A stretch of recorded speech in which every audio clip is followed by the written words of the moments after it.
இடைவேளைக்கு விடை கொடுத்து மீண்டும் உற்சாகமாக இணைந்திருக்கின்றோம் உங்கள் அபிமான ஆரம்பம் நிகழ்ச்சியோடு. எனவே ஆரம்பத்திலே நாங்கள் கூறியிருந்தோம் இன்று ஒரு சிறப்பான நேர்காணல் இருக்கின்றது என்பதாக. எனவே எல்லோருக்கும் தெரிந்திருக்கும் கந்தசஷ்டி விரதம் அனுஷ்டிக்கப்பட்டு இன்று இறுதி நாளாக அமைப்பெற்றிருக்கின்றது.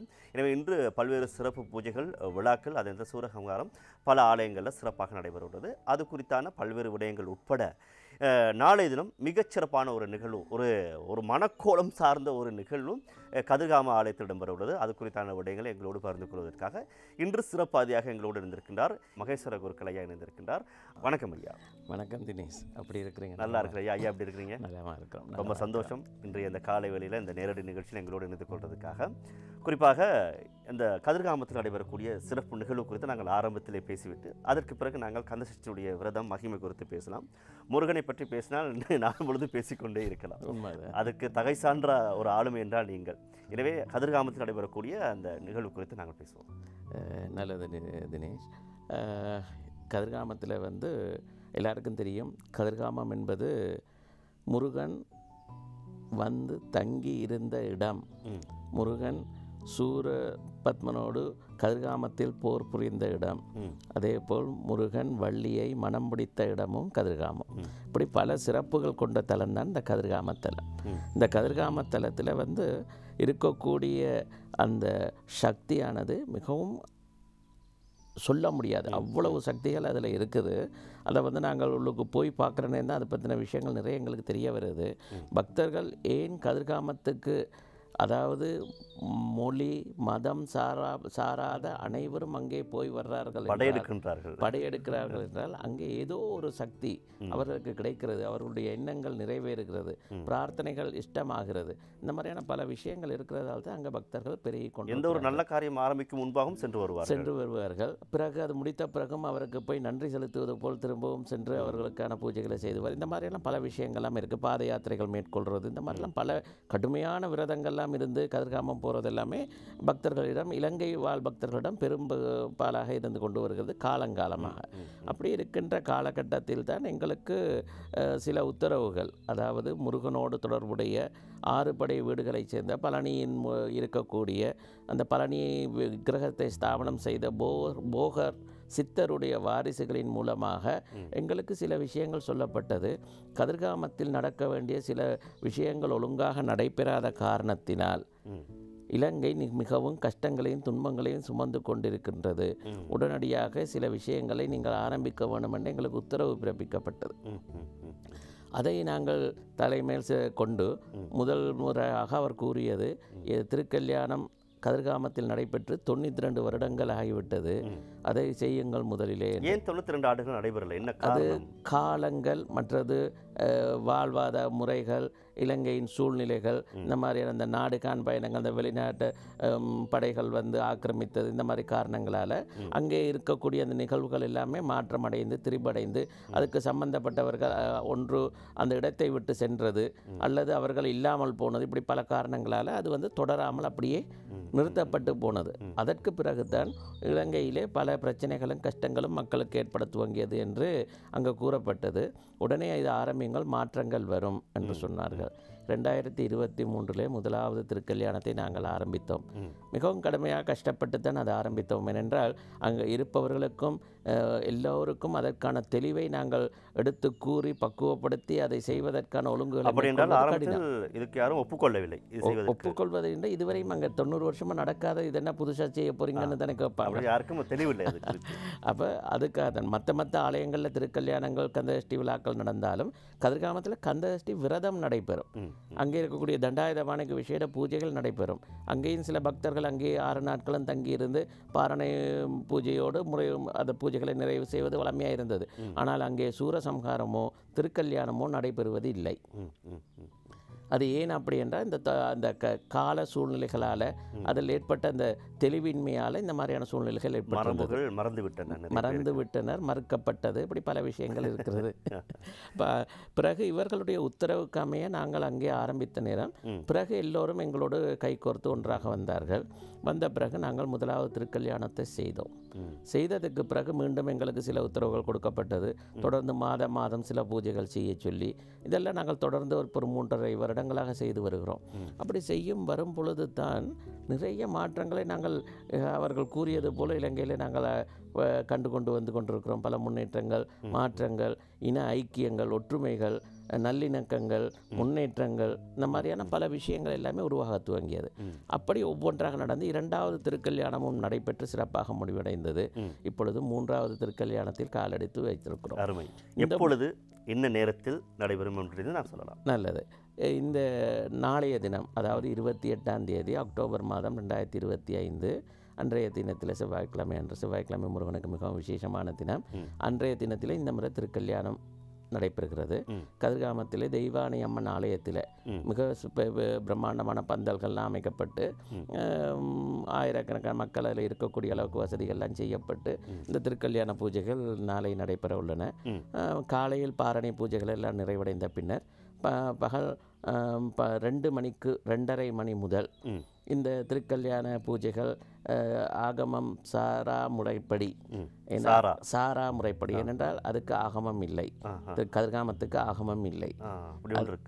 ஆகமம் சாரா முறையிலும் அந்த ஏனென்றால் அந்த வள்ளி என்ற பெண்ணை மனம் முடித்தது காந்தர்வ விவாகம். அங்கே இதுகளுக்கு ஐதீகங்களுக்கு இடமில்லை. கந்த புராணத்தில் விரிவாக கூறப்பட்டுள்ளது. அதுக்கேற்ற மாதிரியான பூஜைகளோடு அந்த வேடுவ பெண்கள் வர்றது, அந்த இதோட அந்த பூஜைகள் எல்லாம் ஆரம்பமாகி சிறப்பான முறையில் இந்த திருக்கல்யாண வைபவத்தை நடத்துவதற்கு ஏற்பாடுகள் செய்யப்பட்டிருக்கிறது. யாரெல்லாம் வரலாம்? அனைத்து பக்தர்களும் வரலாம். இதுக்கு எந்த விதமான தடைகளும் இல்லை. யாரும் வரலாம், எல்லோரும் வரலாம். முருக பக்தர்கள் அனைவரும் வரலாம். அப்படி தான் நாங்கள் அங்கே சொல்லியிருக்கிறோம். இதில் நிறைய அதிசயங்கள் இந்த முறை நடைபெறுகிறது. முக்கியமாக இலங்கையில் ஏதாவது ஒரு விசேஷங்கள், அதாவது வருடம் நடைபெறுவது நான் முக்கியமாக சொல்லுவேன். நல்லூர் கந்தனுடைய உற்சவம் திருவிழா நடைபெறும். தேர் திருவிழான்னு சொன்னால் இலங்கையில் உலகம் முழுக்கவே விழாக்கோலம் போன்ற ஒரு பூண்டு நிகழ்வுகள் நடைபெறும். அப்படியான நிகழ்வுகள் நடைபெறும் பொழுது வெளிநாடுகளில் இருந்து நிறைய பக்தர்கள் அதற்காகவே வருவார்கள்.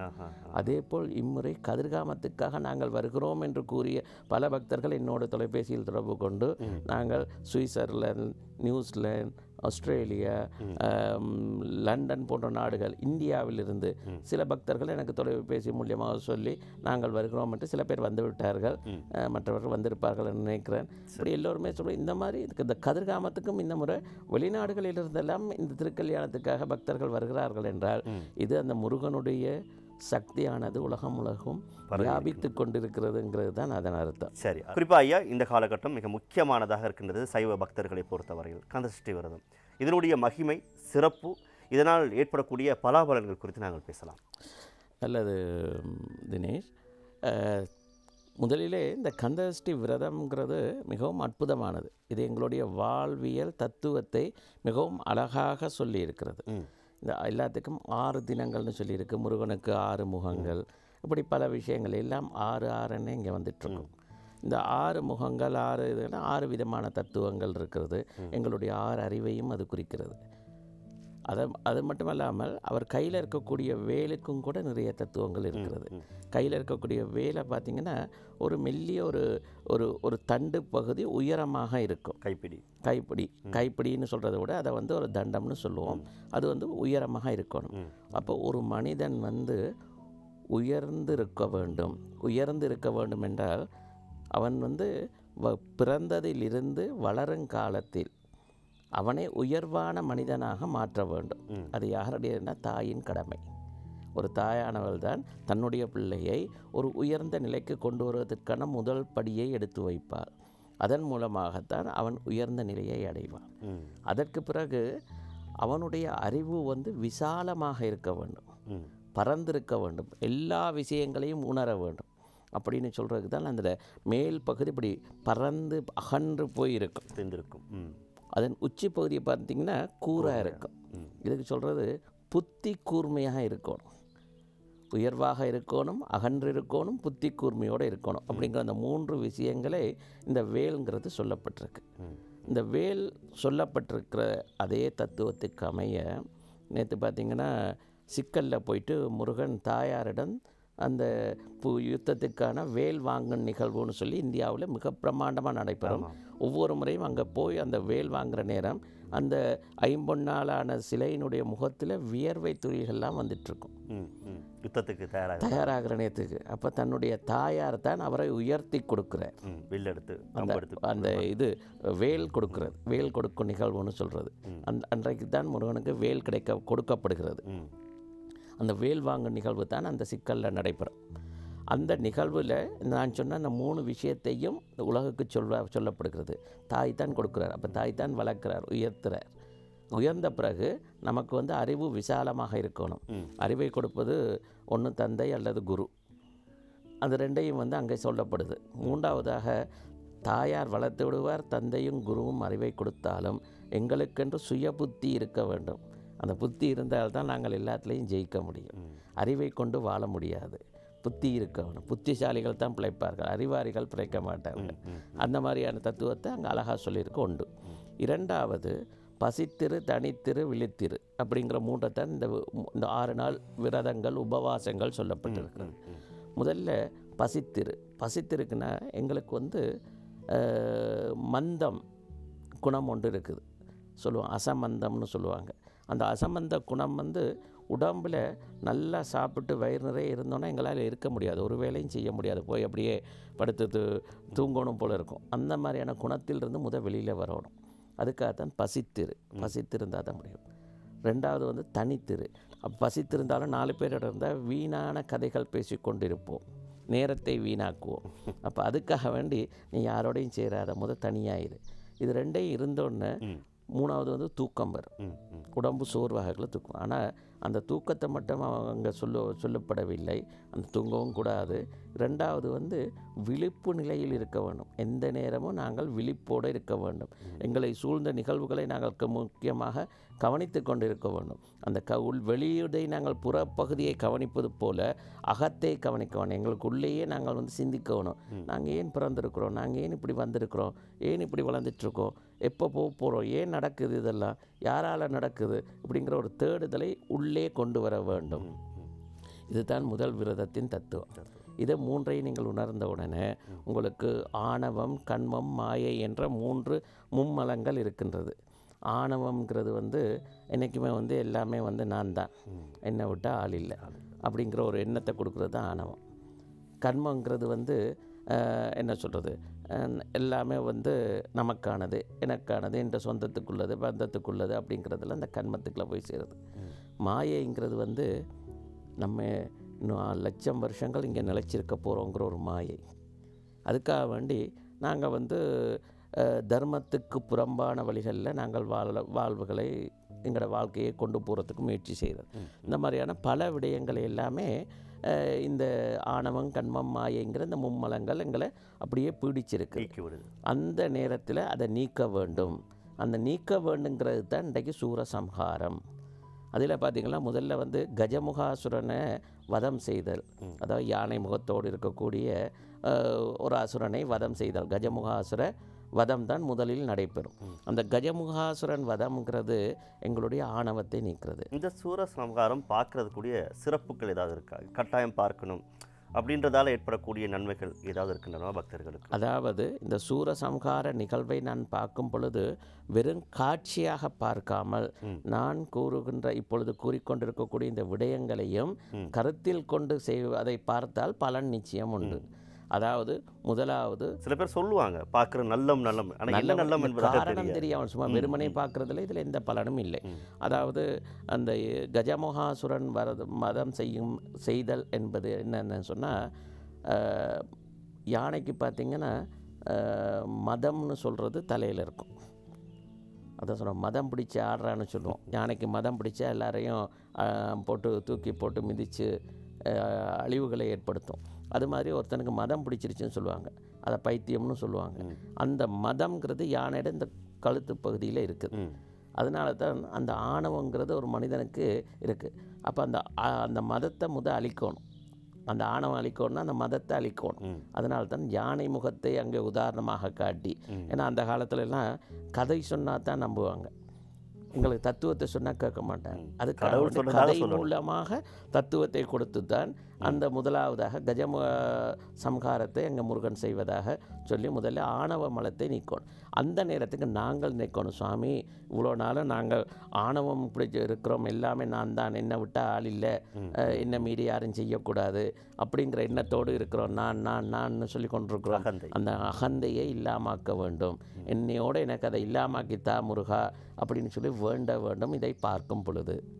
அருமையான விளக்கம், மிக அருமையான நிறைய விஷயங்களை வந்து பேசிக்கொண்டிருக்கணும். குறிப்பாக ஐயா, இறுதியாக ஒரு கேள்வியோடு இந்த நேர்காணலை முடிக்கலாம்னு சொல்லி யோசிக்கிறோம். உண்மையாகவே வந்து இந்த கந்தசஷ்டி படிக்கின்றார்கள், அதில் ஒரு கால வரையறை ஒன்று இருக்கின்றது, இத்தனை ஆண்டுகள் படிக்க வேண்டும் என்பதாக தொடர்ச்சியாக. சில பேர் வந்து சிலையில் நிறுத்தி விடுவார்கள். இப்படி நிறுத்துவதால் ஏதோ ஒரு கால சூழ்நிலை ஏற்படுவதால் நிறுத்துவதனால் ஏற்படக்கூடிய பாதிப்புகள் ஏதாவது உண்டா? தொடர்ச்சியாக வந்து அதை பின்பற்றி கொண்டு போகலாமா? இல்லை சொன்னால் ஒரு கட்டம் என்பது எத்தனை ஆண்டுகளுக்கு தொடர்ச்சியாக படித்தல் வேண்டும்? அதாவது நிறைய பேருக்கு சந்தேகமும் இதுதான். உண்மைதான். அதற்கு காரணம் இது கலியுகம், நிறைய சந்தேகங்கள் வருவது இயற்கை. வழிபாட்டிலே வந்து எங்களுக்கு கால வரையறை எதுவுமே இல்லை, எவ்வளோ காலம் இருக்கலாம். ஆனால் நாங்கள் வந்து சில பேர் வந்து நினைத்துக்கொள்வோம், நான் முதல்ல சொன்னேன் 6 வர்றதால 6 வருஷங்கள் தொடர்ச்சியாக கந்தசஷ்டி விரதத்தை இருக்க வேணும். 6வது வருஷத்தோடு அதை பூர்த்தி செய்யலாம். அதுக்கு பிறகு வேணுமெண்டா கொஞ்ச நாள் விட்டுட்டு திரும்ப ஆரம்பிக்கலாம் அப்படிங்கிற மாதிரிலாம் சில பேர் அப்படியெல்லாம் சொல்வதும் உண்டு. ஆனால் அப்படி எங்கேயுமே சொல்லப்படவில்லை. அதாவது என்ன சொல்லப்பட்டிருக்குன்னு சொன்னால், அந்த கந்தசஷ்டி விரதத்தின் காரணமாக எங்களுக்கு வரக்கூடிய ஆணவம் கண்மம் மாயை நீக்கப்படுமேயானால் அப்பொழுது தான் அந்த விரதத்தின் முழு பலனும் கிடைக்கும்.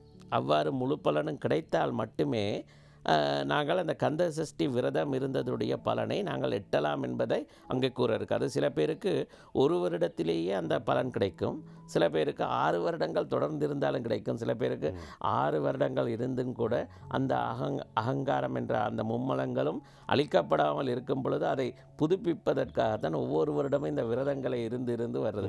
நாங்கள் நினைக்கிறோம் முருகப்பெருமான் வந்து வதம் செய்கிறார், அழிக்கிறார் என்று. அதை விட ஒரு கடைசியாக ஒரு தத்துவத்தை நான் உங்களுக்கு சொல்லிட்டு போகிறேன். அந்த முருகன் வந்து சூரபத்மனை வதம் செய்தவுடன் அவர் வந்து 2ஆக பிளந்து ஒரு பகுதி மயிலாகவும் ஒரு பகுதி சேவல் கொடியாகவும் மாறிடுறார். மாறினோன்னே மயிலை வந்து தனக்கு வாகனமாக வைத்துக்கொள்கிறார். மயிலின் மேல் இருந்து அவர் பயணம் செய்வதற்கு கையிலே அந்த சேவல் கொடியை எடுத்து தன்னோட கையோடு வச்சு அப்படி தோளோட சாத்திக் கொள்கிறார். இதில் ஒரு அற்புதமான ஒரு தத்துவத்தை சொல்லியிருக்கு. அதாவது இந்த ஆன்மா, அதாவது எங்களுடைய உயிரை வந்து ஆன்மான்னு சொல்கிறோம். இந்த ஆன்மா வந்து அழிவில்லாதது, திரும்ப திரும்ப பிறவி இருக்கக்கூடியது. அப்போ அந்த ஆணவம் கண்மம் மாயை என்று 3 மலங்கள் நீக்கப்பட்டவுடன் அந்த முருகப்பெருமான் என்ன செய்கிறார்னு சொன்னால், நாங்கள் வந்து அந்த அழிக்க உடனே நாங்கள் சரணாகதி அடைய வேணும், முருகன்கிட்ட சரணாகணும். அதுதான் முருகனை நாங்கள் தூக்க வேண்டும். அந்த தூக்குறேன்னா தோளுக்கு மேலே தூக்கணும்.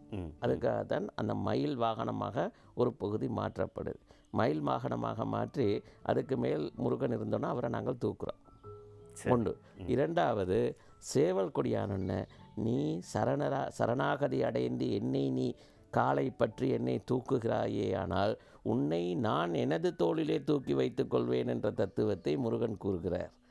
அப்போ நாங்கள் முருகனிட்ட சரண்டரானோன்னா முருகன் எங்களை அவ்வளவு உயர்வான இடத்துல தண்ட தோளுக்கு மேலேயே தூக்கி வைக்கும் இடத்துக்கு எங்களை கொண்டு போய் ஒரு எங்களுக்கு நற்கதி என்ற நிலையை உருவாக்கி கொடுக்கக்கூடிய ஒரு அற்புதமான ஒரு விழா தான் இந்த கந்தசஷ்டி விழாங்கிறத இங்கே கூறப்பட்டிருக்கிறது. அதனால் பக்தர்கள் எல்லாம் கண்டிப்பாக இந்த கந்தசஷ்டியை அனுஷ்டிக்கணும். அடுத்து இன்னொரு சிறிய கேள்வி வரும், திருக்கல்யாணமே முருகனுக்கு நடக்கிறது, மக்களை போலெல்லாம் எதுவும் நடக்குது, மக்களுக்கு தான் கல்யாணம் பந்தம் பாசம் எல்லாம் இருக்குது, முருகனுக்கு ஏன் அப்படி? இச்சாசக்தி கிரியாசக்தி என்ற 2 சக்திகளை முருகனோடு இணைவாக செய்வது தான் இந்த திருக்கல்யாணத்துடைய தாத்பரியம். அதாவது இச்சாசக்தி என்பது எங்களுக்கு உடம்பிலே இருக்கக்கூடியது, அதை எங்களோட பிரிக்க முடியாது, அந்த சக்தியை இணைக்க வேண்டும். 2வது வந்து கிரியை, அதாவது செயல்படக்கூடிய தன்மையை கொடுக்க வேண்டும். இந்த 2 சக்தியையும் தான் வள்ளி தெய்வானை என்ற ரூபத்தில் எங்களுக்கு காட்டி அவற்றை சக்தி அம்சமாக முருகனோடு சேர்க்கின்ற நிகழ்வு தான் இந்த திருக்கல்யாண வைபவம்.